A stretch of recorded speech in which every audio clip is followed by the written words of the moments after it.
Faisons un petit TP avec les fonctions, le TP15. Alors, les objectifs pour ce TP15. On va créer un vecteur de 10 cases qui devrait être trié. Vous pouvez utiliser l'instruction sort, il n'y a pas de problème. Et il devrait être rempli, évidemment, avant d'être trié, il devrait être rempli avec des valeurs aléatoires inférieures à 100, comme d'habitude. Et on affiche ce vecteur. Ensuite, on va demander en boucle, donc toujours les mêmes questions à l'utilisateur, s'il veut ajouter un nombre dans le vecteur ou bien s'il veut se barrer du programme. S'il veut ajouter un nombre, le nombre il devra être ajouté au bon endroit dans le vecteur afin que le vecteur reste trié et il faudra réutiliser ce qu'on avait vu dans le TP13 avec la recherche dichotomique. Donc cet algorithme-là, il faudra le reprendre et l'intégrer ici dans le TP15. Voilà, et après l'ajout donc d'une case, d'une nouvelle valeur dans le vecteur au bon endroit, et on va afficher ce tableau à l'écran. Et donc on fait ça en boucle, à un moment donné le mec se barre et le programme se coupe. Alors, l'exercice ici, c'est que l'affichage du vecteur devra être une procédure, donc une fonction qui renvoie rien, et la recherche dichotomique ne devra plus être dans le main, mais devrait également être une fonction. Donc une fonction qui renvoie la position de l'endroit, qui renvoie une valeur en entier. Voilà, ah, l'endroit doit être inséré en case numéro 4. Voilà, c'est ça l'idée. Exemple d'affichage. Donc on affiche notre vecteur initial trié. On demande au gars ce qu'il veut faire, i pour insérer, q pour se barrer, il écrit i. Il veut insérer la valeur 4, on voit que la valeur 4 s'est mise au bon endroit. Puis qu'est-ce que tu veux faire? Ce gland écrit H, on lui dit mais non, t'es con ou quoi, c'est I, tu dois appuyer sur I ou Q. Ok, il appuie sur I, il ajoute 82. Voilà, le 82 se met au bon endroit. Puis à un moment donné, Q, on se barre. Voilà, le TP15. Voici l'ordinogramme du TP15.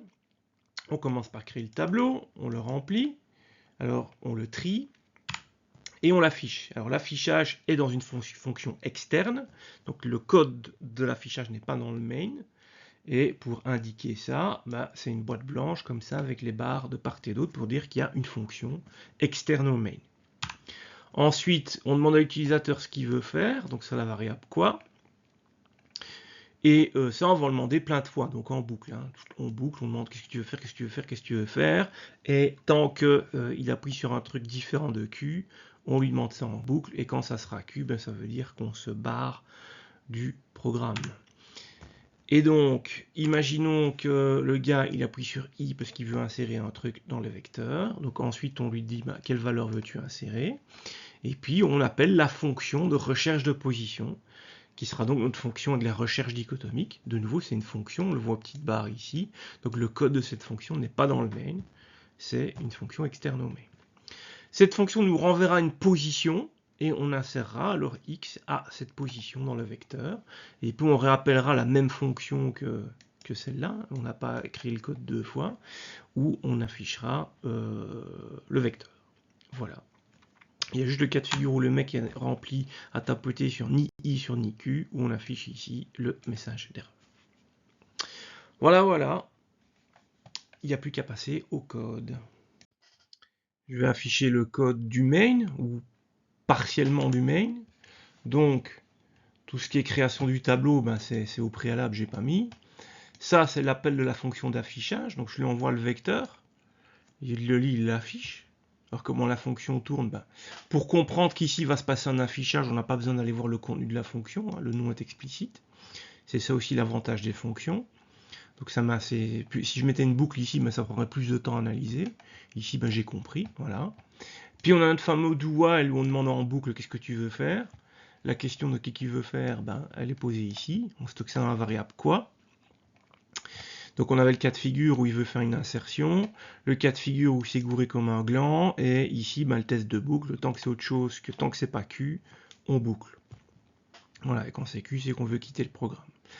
Donc ce qui est intéressant est ici, donc s'il veut faire une insertion, il demande quelle valeur il veut insérer, et puis je crée une variable ici position, et qui va être le contenu de position, ça va être le résultat de l'appel de la fonction recherche, où je vais lui dire, tu vas rechercher dans ce tableau-là, à quelle position je dois insérer X.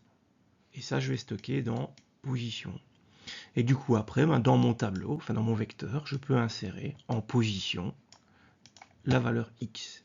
Et puis après, je l'affiche. Voilà, si on n'avait pas travaillé avec des fonctions, ben là-dedans, il y aurait des boucles, des if, des for, des machins, des trucs, et on aurait eu un code beaucoup plus long dans le main.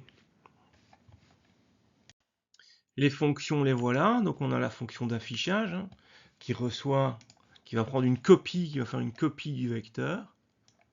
Alors c'est pas super optimal, on verra plus tard qu'il y a moyen de faire des trucs plus performants que ça, mais bon, avec l'état actuel de nos connaissances, on sait faire que comme ça.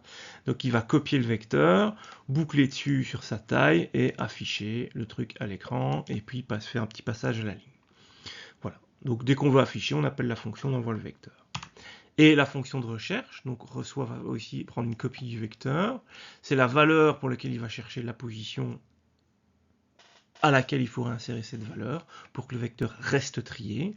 Et il renvoie un entier qui sera la position à laquelle on pourrait insérer cette valeur.